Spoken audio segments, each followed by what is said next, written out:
বলো গো ঠাকুর বলো না আমারে আনিলে কারে সাথে তোমার ব্রহ্মতে দীপ্ত আনন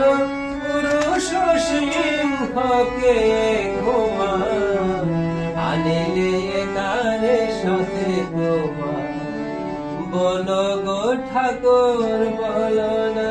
আমাদের আনিলে কারে সাথে তোমার বীরেশ্বর অমিত বীর্য